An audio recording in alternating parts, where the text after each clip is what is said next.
Good morning students, कैसे हो आप सब।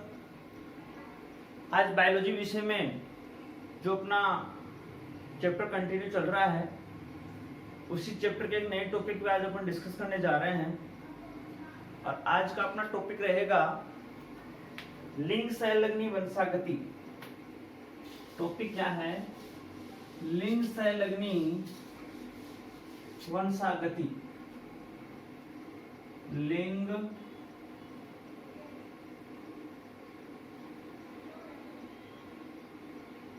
संलग्नी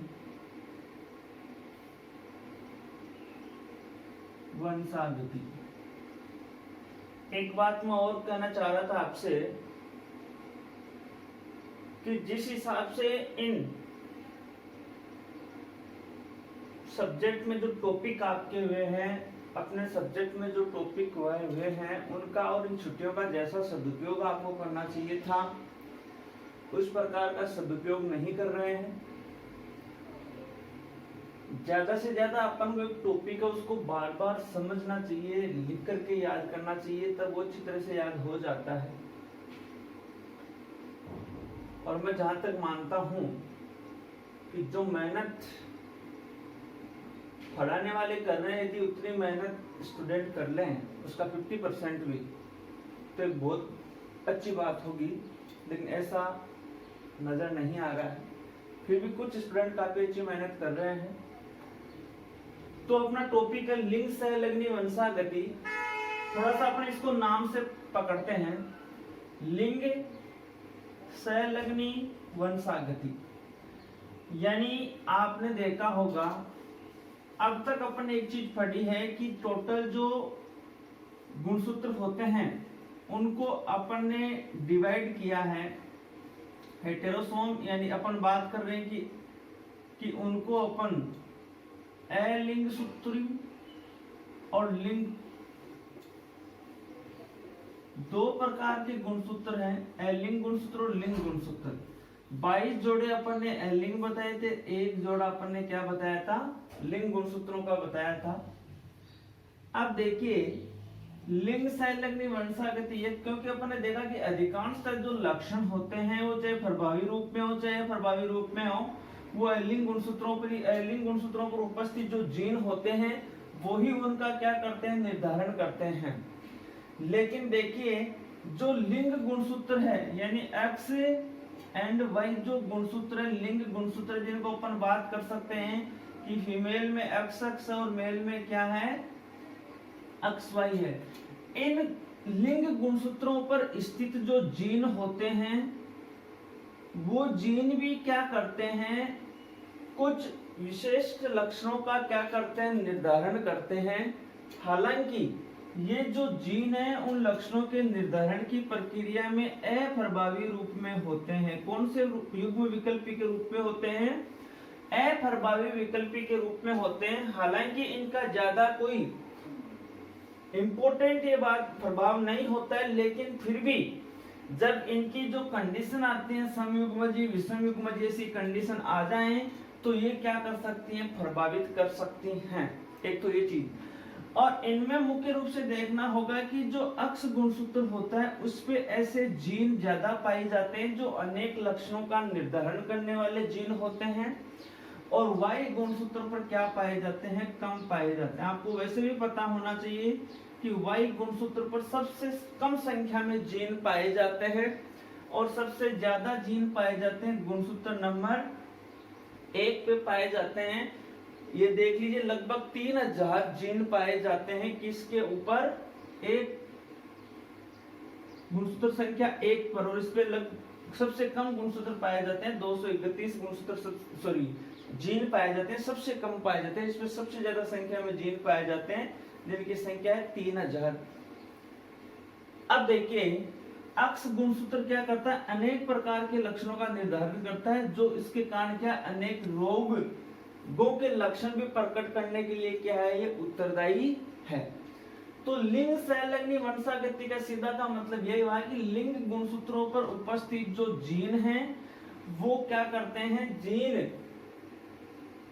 अनेक लक्षणों का वंशागतिक रूप से पीढ़ी दर पीढ़ी क्या होते हैं, उनके प्रभावियां उत्पन्न होने के लिए क्या है, उत्तरदायी हैं। तो अपन इसको कह सकते हैं लिंग संलग्नी वंशागति कहते हैं। लिंग संलग्नी वंशागति के बारे में सबसे पहले स्टडी करने वाले साइंटिस्ट तो मॉर्गन थे, और मॉर्गन ने अपना एक्सपेरिमेंट किस पे किया था, ड्रोसोफिला पे किया था। लेकिन बात अपन मानव की करते हैं तो एक साइंटिस्ट थे फ्रांसिस गाल्टन।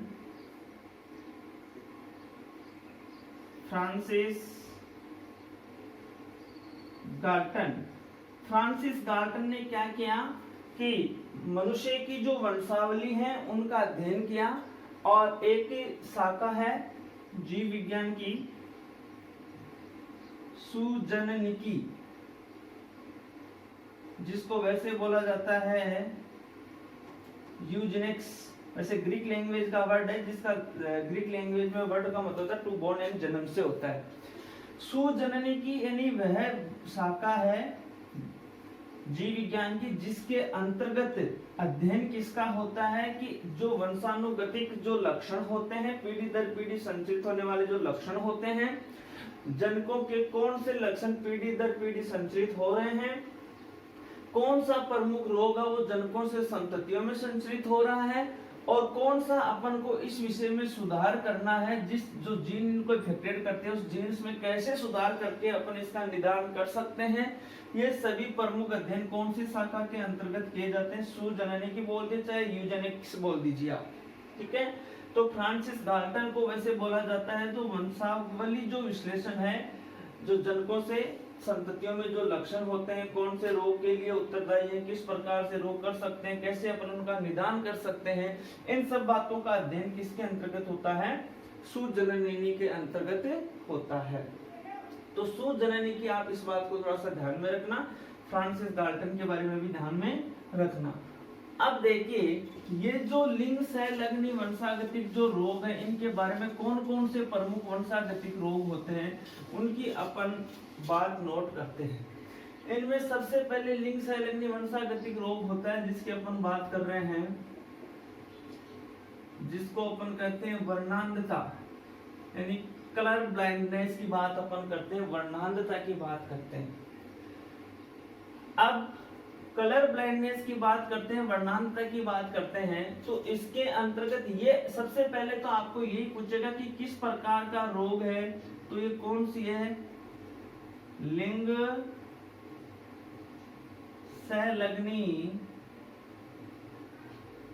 अप्रभावी रोग एक प्रकार का, यानी कौन सा है, लिंग संलग्नी अप्रभावी रोग है। इस बात का आपको थोड़ा सा क्या रखना है, ध्यान में रखना है। इस में क्या होता है, इस रोग में लक्षण अपन को क्या दिखाई देते हैं वो बात मैं आपको बता देना चाहता हूं। और है क्या इस रोग के मुख्य रूप से देखा होगा आपने कि जो इस रोग से जो पीड़ित व्यक्ति होता है उसमें क्या होता है, हरे और लाल रंग में वो क्या नहीं कर पाता है, विभेद नहीं कर पाता है। आपने देखा होगा कि जो डिफेंस फील्ड में जो स्टूडेंट जाते हैं और डिफेंस में आर्मी नेवी एयरफोर्स जो भी आप जानते हैं, तो अपन जाते हैं तो आपने देखा है कि उस बच्चे को तो कलर ब्लाइंडनेस था, उसमें निकाल दिया, यानी वो तय नहीं कर पाता है कि ये हरा रंग अलग कौन सा, लाल रंग कौन सा है। मुख्य रूप से लाल का ज्यादा इफेक्शन होता है, तो इनका क्या नहीं कर पाता, वो अंतर नहीं कर पाता है, या इनको ये मान लीजिए कि वो ढूंढ नहीं पाता है। इसका कारण क्या है, मुख्य रूप से आपने देखा होगा कि मनुष्य के जो नेत्र होते हैं उन नेत्रों में ये जो भाग होता है, इस भाग को अपन क्या बोलते हैं, रेटिना बोलते हैं। क्या बोलते हैं, रेटिना बोलते हैं। और कोई भी वस्तु जब इस कॉर्निया भाग से जो किसी वस्तु से निकलने वाली किरणें प्रविष्ट होंगी तो वो जाकर के एक प्रतिबिंब कहाँ बनाएंगी, रेटिना पे बनेगा। उल्टा जो प्रतिबिंब बनेगा वो प्रतिबिंब अपन को दिखाई देगा। इसका मतलब अपन ये तय कर सकते हैं कि ये व्यक्ति है या ये जो वस्तु सामने है, ये वस्तु किस रंग की है, कितनी इसकी लंबाई है, इनका अपन पता कर सकते हैं। अब देखिए मुख्य रूप से आपने देखा होगा कि जो मनुष्य का गुणसूत्र कौन सा है, अक्ष गुणसूत्र है। अक्ष गुणसूत्र पर क्या होता है, जो जीन पाए जाते हैं, कौन से गुणसूत्र पर, अक्ष गुणसूत्र पर। अक्ष गुणसूत्र पर जो जीन पाए जाते हैं वो यहाँ जो रंग भेद करने वाली कोशिकाएं होती हैं, जिनको अपन बोल देते हैं रंगा कोशिकाएं। कौन सी कोशिकाएं होती हैं, रंगा कोशिकाएं होती हैं। दो प्रकार की कोशिकाएं, एक तो होती है शंकु होते हैं और एक होते हैं शलाकाएं। शंकु रंग भेद के लिए उत्तरदायी होते हैं और शलाकाएं होती हैं वो क्या करती हैं, मुख्य रूप से अपन को कि दिन है या रात है, मतलब ये मान लीजिए कि दृष्टि ज्ञान, दृष्टि ज्ञान के लिए क्या होती है, शलाकाएं उत्तरदायी होती हैं। आप देखिए रंग भेद करने वाली जो कोशिकाएं हैं, रंगा कोशिकाएं शंकु है, या अपन इसको ये कह सकते हैं कि ये क्या है, कोन है। तो इस अक्ष गुणसूत्र पर पाए जाने वाले जो जीन होते हैं वो रंगा कोशिकाओं के निर्माण के लिए क्या होते हैं, उत्तरदायी होते हैं। यानी कौन से लक्षणों का निर्धारण करते हैं, रंग भेद करने वाली कोशिकाओं के लक्षण रूपी निर्धारण को क्या करते हैं, सहायक है। लेकिन जब इसका ये तो प्रभावी रूप तो ये है, लेकिन यदि अप्रभावी रूप यहाँ पे आ जाए, कौन सा रूप आ जाए, अप्रभावी रूप यहाँ पे आ जाए युग्म विकल्पियों में से, तो अप्रभावी रूप के कारण अब वो जो जीन है वो क्या नहीं होने देंगे, यहाँ पे इन शंकुओं का निर्माण नहीं होने देंगे, और शंकुओं का निर्माण नहीं होने देंगे तो जो व्यक्ति है उसमें क्या नहीं होगा, वो रंगों का भेद नहीं कर पाएगा। यानी उसके सामने सीधी सी बात है कि लाल रंग का व्यक्ति हो, चाहे लाल रंग के कपड़े वाला व्यक्ति हो, चाहे हरे रंग का हो, चाहे कोई कलर हो, उनमें वो रंग विभेद नहीं कर पाता है। क्या नहीं कर पाता है, रंग विभेद नहीं कर पाता है कि ये कौन सा रंग है, कौन सा रंग नहीं है। तो आप तो एक तो इस बात को ध्यान में रखना, मैंने समझा दिया, हरे और लाल रंग में क्या नहीं कर पाता है, विभेद नहीं कर पाता है। गुणसूत्र कौन सा है, अक्ष है। इसका मतलब अक्ष गुणसूत्र का अप्रभावी रूप हुआ कि नहीं, या ऊपर ही ऊपर अपने लिख रखा है कि अक्ष गुणसूत्र का अप्रभावी रूप होता है, उसके लिए क्या होता है, ये मुख्य रूप से उत्तरदायी है। तो अब ऐसे जो व्यक्ति हो जाएंगे, ऐसे जो व्यक्ति हो जाएंगे वो क्या हो जाएंगे, वर्णांधता रोग से पीड़ित होंगे कि नहीं होंगे। इसलिए वर्णांधता रोग से पीड़ित हो जाएंगे क्योंकि उनके अंतर्गत रंगा कोशिकाओं का निर्माण ही नहीं होगा, उनके अंतर्गत रंगा कोशिकाओं का निर्माण ही नहीं होगा। अब देखिए इस रोग में मुख्य रूप से जो पुरुष होते हैं, पुरुष ज्यादा प्रभावित होते हैं। पुरुष क्या होते हैं, ज्यादा प्रभावित होते हैं। महिलाएं तो क्या होती हैं, वाहक होती हैं। महिलाएं क्या होती हैं, वाहक होती हैं। अब आप कैसे समझोगे इस बात को कि पुरुष ज्यादा प्रभावित होता है। देखिए पुरुष में जो गुणसूत्र होते हैं वो अक्ष और क्या होते हैं, वायु होते हैं, और महिला में जो गुणसूत्र होते हैं वो क्या होते हैं, अक्ष और अक्ष होते हैं। पुरुष में तो एक ही तो अक्ष गुणसूत्र है, अरे एक ही तो अक्ष गुणसूत्र है ना। और वर्णांधता रोग क्या, लिंग सहलग्नी अप्रभावी रोग, अगर मैंने कह दिया अधिकांश जो सहलग्नी वंशागतिक रोग हैं वो मुख्य रूप से कौन से गुणसूत्र पर, अधिकांश जो जीन पाए जाते हैं वो अक्ष गुणसूत्र पर अधिकांश जीन होते हैं, जो क्या करते हैं, ऐसे इस प्रकार के लक्षणों का क्या करते हैं, निर्धारण करते हैं। वायु पे बहुत रेयर केस में मिलेंगे आपको, बाकी नहीं मिलेंगे। तो यहाँ तो अक्ष एक ही गुणसूत्र है, तो एक ही गुणसूत्र, तो ये व्यक्ति सी का मतलब मैं यहाँ लिख रहा हूँ कलर ब्लाइंडनेस, सी का मतलब कलर ब्लाइंडनेस मतलब वर्णांधता। तो एक ही अक्ष गुणसूत्र होने के कारण ये यहाँ क्या हो जाएगा, ज्यादा प्रभावी रूप हो जाएगा कि नहीं हो जाएगा, अरे होगा कि नहीं होगा। अब एक ही गुणसूत्र है तो रंगा कोशिकाएं बनाने वाले जो जीन होते हैं वो अप्रभावी विकल्प यहाँ पे आ जाएगा उनका। रंगा कोशिकाओं को जो जीन बनाते हैं उनके लिए जो अप्रभावी रूप है वो यहाँ आ जाएगा। तो इनमें क्या नहीं बनेंगे, रंगा कोशिकाएं नहीं बनेंगे, और रंगा कोशिकाएं नहीं बनेंगे तो सबसे ज्यादा प्रभावित कौन सा हो गया, पुरुष हो गया। बात महिलाओं की करते हैं, तो महिलाओं में यदि एक क्रोमोसोम्स है तो एक तो सेफ है भाई, एक तो सेफ है ना। तो इसकी इसी समयुग्मजी कंडीशन के कारण क्या होता है कि महिलाएं वाहक होती हैं। महिलाएं इस रोग से ज्यादा क्या नहीं होती हैं, ग्रसित नहीं होती हैं, बल्कि वो इस रोग की ज्यादा क्या होती हैं, कैरियर होती हैं। वो इस रोग की क्या होती हैं, क्या होती हैं, वाहिका ही होती है मुख्य रूप से। अब देखिए कुछ इस रोग की वंशागति के अपन उदाहरण पढ़ते हैं, एग्जाम में जो क्वेश्चन आने हैं। सीधा सीधा सा क्वेश्चन आपसे पूछ रहा है कि किस प्रकार का रोग है, तो लिंग संलग्नी अप्रभावी रोग है। कारण क्या है, आपको बता दिया कि रंगा कोशिकाएं क्या नहीं होती हैं, बन नहीं पाती हैं। अब यदि आपके एग्जाम में एक क्वेश्चन आ जाए कि सामान्य स्त्री और वर्णांध पुरुष है, वर्णांता है कि स्त्री क्या है, सामान्य है, सामान्य स्त्री और वर्णांध पुरुष है, इन दोनों की शादी हो जाती है, सामान्य स्त्री और वर्णांध पुरुष की शादी हो जाती है, तो इनसे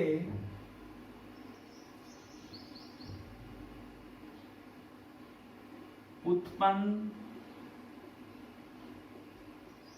संतानों में वर्णांधता को समझाना है। देखो एक चीज आप ध्यान में रखना मुख्य रूप से कि पुरुष यदि वर्णांध है, यानी ये क्या है, माता है, और ये क्या है, पिता है। ये अक्ष गुणसूत्र है और इस अक्ष गुणसूत्र के साथ मिलता है, आपको पता है। तो मैंने बताया कि अक्ष और अक्ष क्रोमोसोम जहां लिंग निर्धारण की प्रक्रिया में, तो लड़की उत्पन्न होगी कि नहीं होगी। अरे ये बात अपन ने पढ़ी थी कि नहीं पढ़ी थी।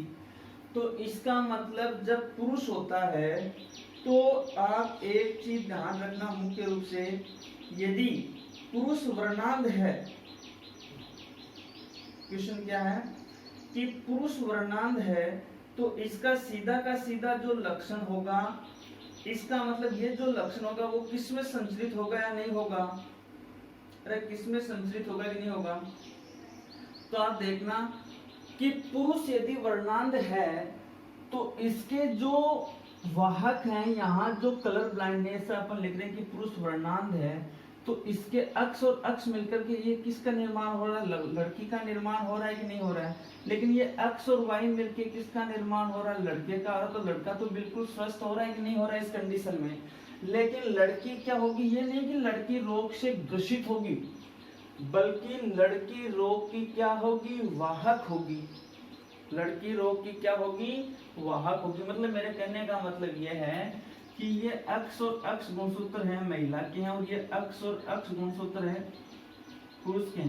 पुरुष क्या है, वर्णांध है, तो ये अक्ष गुणसूत्र ये एक इस अक्ष गुणसूत्र के साथ ज्वाइंट होगा, तो ये किसका निर्माण होना है, लड़की का होना है। तो लड़की यहाँ पे वर्णांध तो नहीं है, लेकिन लड़की यहाँ पे क्या है, वाहक है। लड़की यहाँ पे क्या है, वाहक है। लेकिन मान लो कि ये महिला है और ये इसका अक्ष गुणसूत्र इस वाई गुणसूत्र के साथ क्रॉस हो रहा है, तो ये क्या होगी, तो यहाँ जो ये लड़के उत्पन्न होंगे, ये लड़के तो वाहक नहीं हो सकते। यहाँ जो लड़के उत्पन्न होंगे, लड़के क्या है, यहाँ वर्णांध है।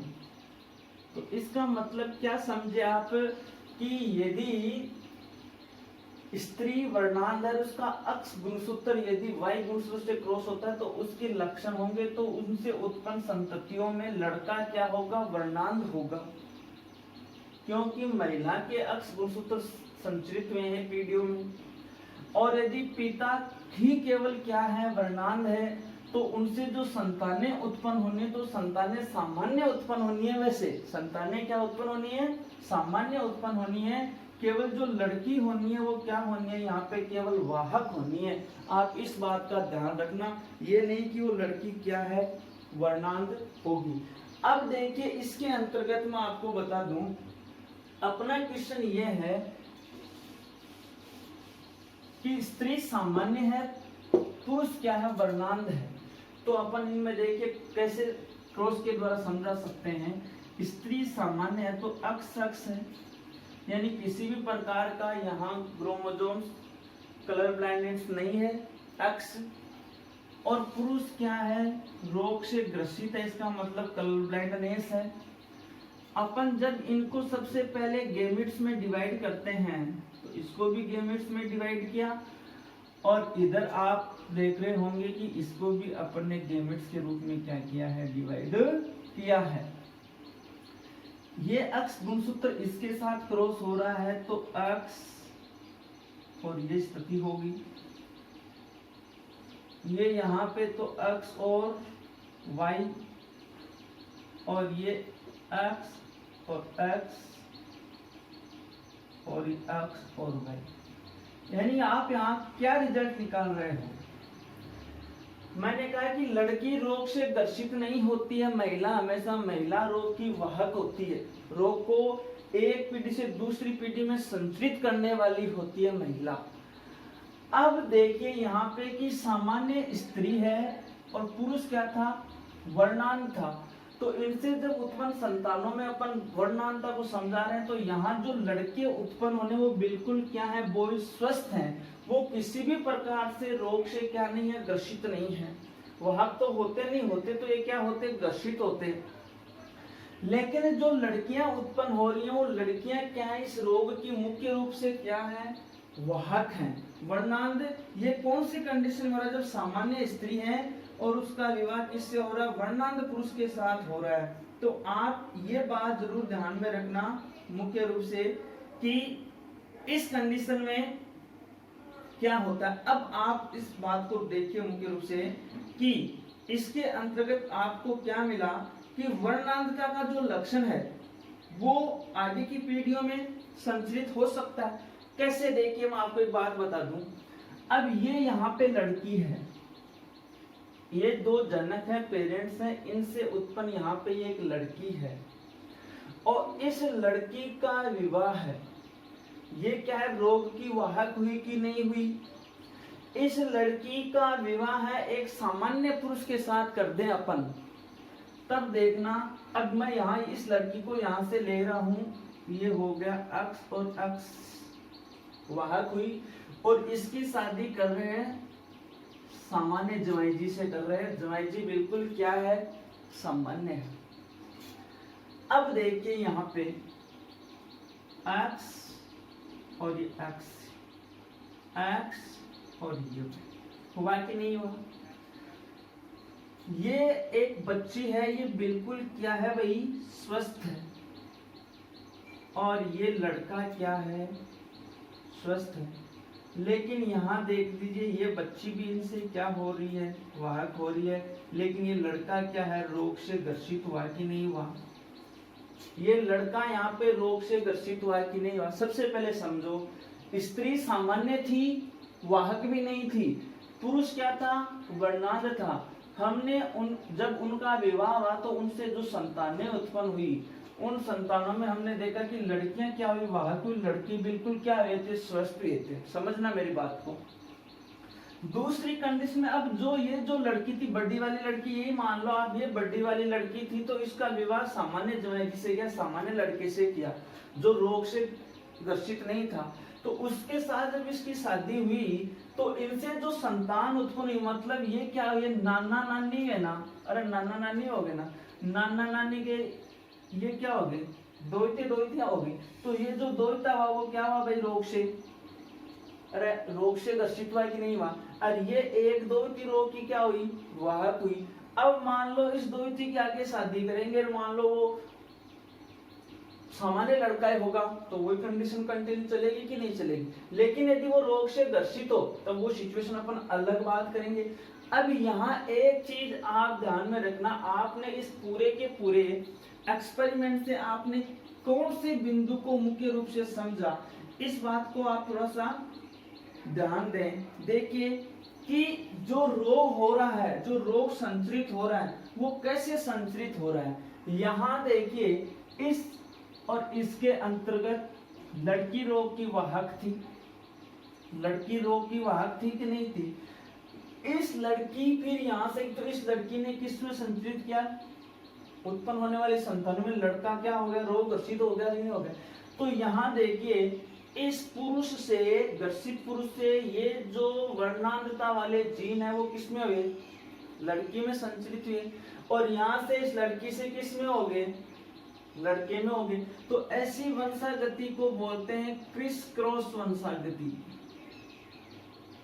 कौन सी वंशागति बोलते हैं, क्रिस क्रॉस वंशागति बोलते हैं। तो आप इस बिंदु से कौन से महत्वपूर्ण पॉइंट को पकड़े हो कि आपको ये बात ध्यान में रखनी है कि इस प्रकार से वर्णांधता के क्या होते हैं लक्षणों की वंशागति कंटिन्यू पीढ़ियों में चलती रहती है। ये अपना एक इसका एग्जाम्पल था, बाकी नेक्स्ट एग्जाम्पल